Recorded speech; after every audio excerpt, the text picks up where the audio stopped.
Hello and welcome back to the unboxing of the new OP-1 Field. As some of you guys know, I did an unboxing of the OP-1, so I had to do the unboxing of the new OP-1 Field too. This is the package, a little bit different. A plastic bag around the device.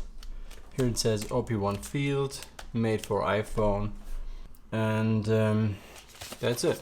So let's open this package.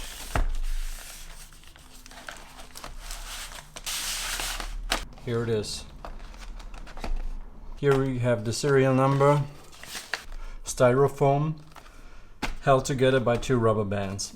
Teenage Engineering logo. Here we go.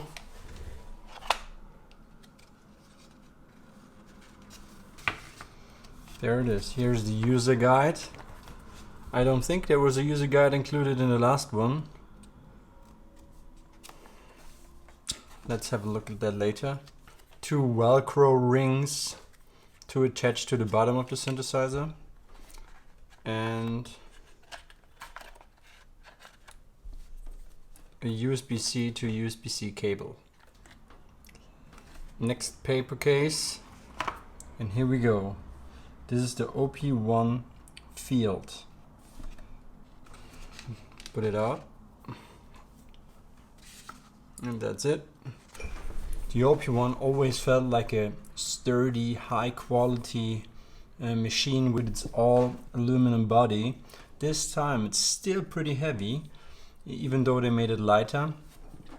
It's still aluminum with still plastic keys, OLED screen, and kind of plastic bottom with rubber stands, and these Velcro rings which match those two. We have power on, USB-C, line in, and a headphone jack. You could tell by the signs over here. First, let us check the user guide. Introduction. Here Teenage Engineering tells you again what the OP-1 Field is. It's an ultra portable synthesizer, USB-C audio interface, host and device for audio and MIDI, 4-track, 32-bit tape recorder. You could use multiple tapes. It's a stereo sampler, stereo drum machine, a sequencer, equalizer. You can use stereo effects on your music. It has a built-in speaker over here and a built-in FM radio receiver and transmitter.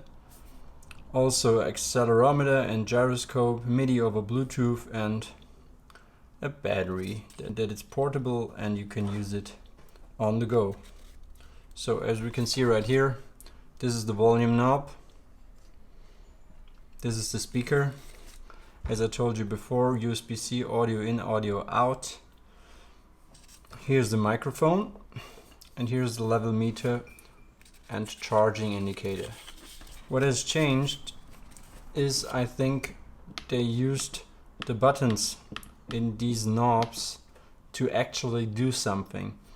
I remember the OP-1 just doing one thing by pressing this knob, and that was searching for a radio broadcast. I'm not sure if there was any other function of these knobs by clicking them. So this time around they have more functionality. Besides all the general stuff, they really tell you about all the different synth engines over here, how to use effects, and so on and so on. How to use all the stuff you can do with it. So this is a nice edition, printed in color. I really liked it. I really appreciate that they did it in such a small way. You can just flip through it, have some kind of explanation to all the things you always wanted to know about the OP-1. Let's start and boot this thing up.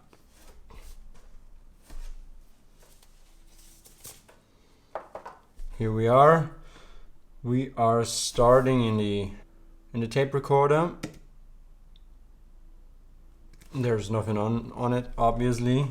We have the speaker, we have the volume knob, help button where you can see what all these knobs do if you press them, metronome, and to change the tape speed.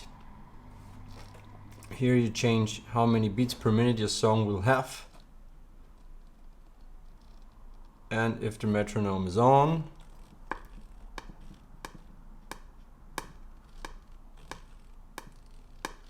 or off. Here's the synth button. Now you're able to choose between one of the 8 presets. You just press shift, and here you choose the kind of synthesizer you want to use on the left in blue, and the kind of preset you want to start with. For example,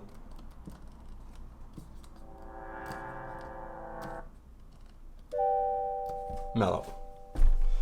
Now you go back, and now the dimension synthesizer on bottom 1 with the mellow preset. Easy.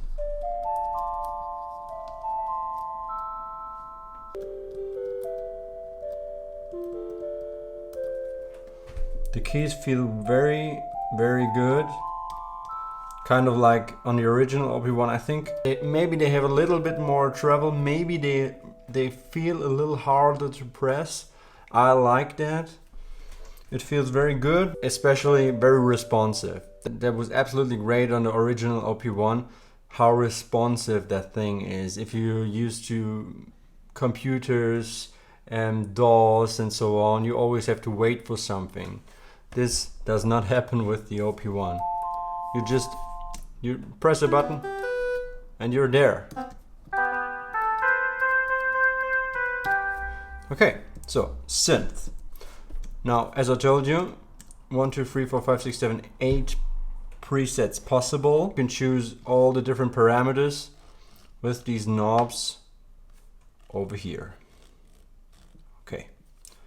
I will get into that in another video where I show you every synth and every preset and what you can do with these knobs. If you are happy with your chosen style of synth and synthesizer, you can go to 2. This is ADSR. Attack, you can choose the amount of attack, the amount of decay, sustain and release of your tone. For example, a long release or a very short one. Easy.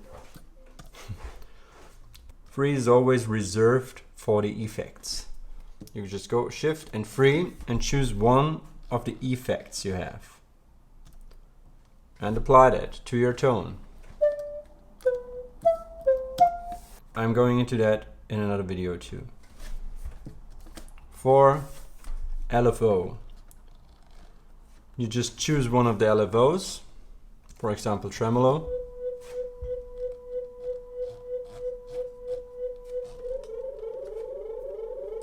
and then the LFO impacts your tone, and shut it off just by pressing 4 again.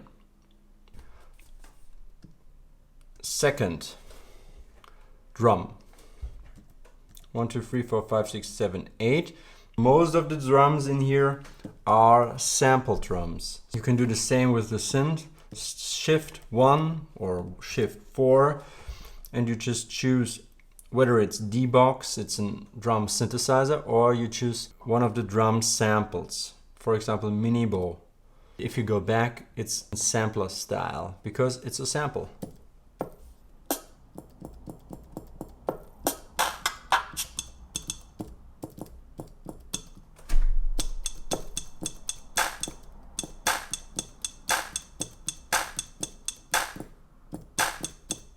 If you've chosen your drum sound of choice, you can do the same as in synth.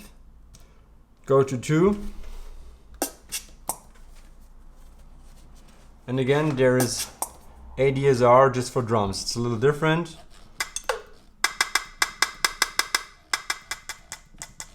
Yeah, it's just the same idea of manipulating your tone. 4. same as the synth menu. LFO, just for drums. Well done. Then we have tape.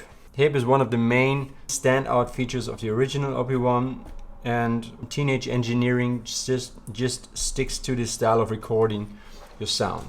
In the original OP-1 you just have one tape, and it was about, I think, 6 minutes long, and you just record it on one of the 4 tape tracks. Just choose tape 1 and just choose track 1. You choose an in point and an out point. So we made a 4-bar pattern in 90 beats per minute. Okay, now you can record, for example, drums.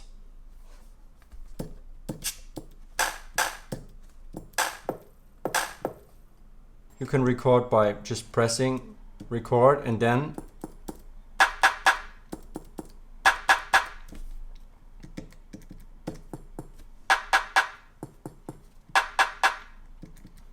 just like that. Or as I just told you, you can just press shift and arm, and now you can play whenever you want to.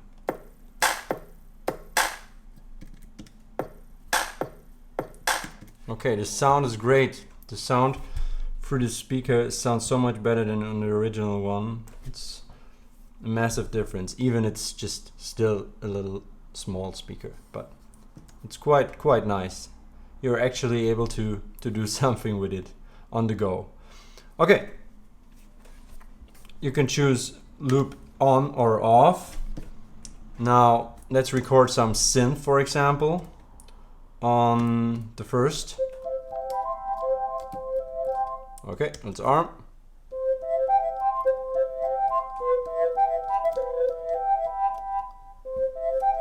Something like that. Now you are able to manipulate the sound. This is obviously stop, reverse, repeat, and there are 2 customizable presets. You can put the effects on you like.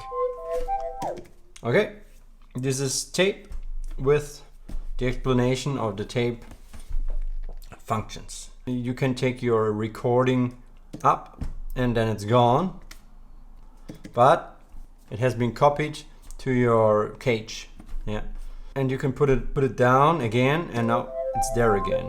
You can put it down again and again and again, and now you could make an endless row of all the same tracks.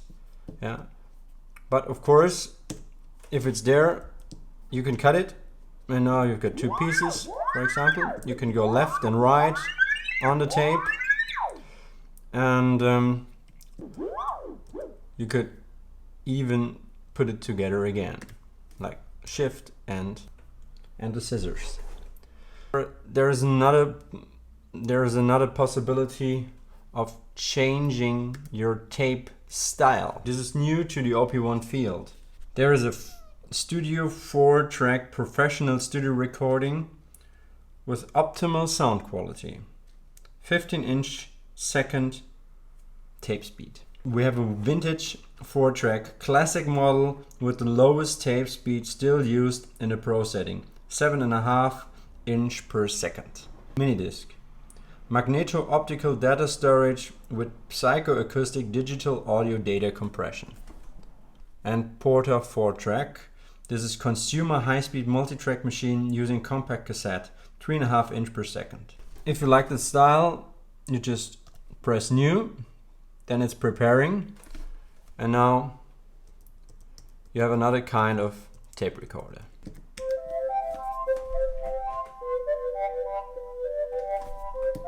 So obviously the shift button is pretty important. You have 2 different kinds of uses per button. So in these cases, the button just tells us what the second use case is. Sometimes it doesn't. If you press shift and the mixer button, it tells you the sound path. You could always mute the tracks with Shift and 1 and 2 as you like. You could press Shift and the Synth button to reset your sound to your preset, and the same with the drums. It's resetting the drum to your default sound. Shift and Help shows you the user guide. Shift and Metronome shows you the clock, the system, brightness, country, power off, instant, delayed, tuning. You could detune your notes from the beginning, and the battery. You have the piano keyboard with the white and the black keys as it was before in the original OP-1. And then what's left is button over here. It's the input button. You could choose between the OP-1 mic, a radio, USB audio, and out-in. It inputs the outgoing signal of your sound, so you can resample yourself. You could do an output to just vinyl. As in the original OP-1, you could do some kind of album, and you could broadcast like as if you are a radio station. Choose the frequency, and then it goes out into the world. Last but not least, you have arpeggiator. I will get into that in another video too, but there you're able to choose which kind of arpeggiator or sequencer or all the other stuff you like to choose. Here you have the battery life. If you press the Help button, it shows you the amount of battery you have. So microphone, speaker, and here's the radio antenna. That's it. That's the first look on the OP-1 Field. I really love it. The build quality is absolutely gorgeous. It's quite as heavy as the original OP-1. The aluminum feels very good. The whole keyboard just stands a little bit out, but it helps, especially while playing. In the other parts of the body, it doesn't matter that much. But just with playing, you could get a little bit lower than the keys. You could come from the bottom. Over here, it helps a little bit while playing this keyboard. This feels quite like a nice redesign, and I love it. Thank you for watching. See you in another video, maybe when I will show you all the presets and all the sounds and all the drum sounds and all the sequences. See you then.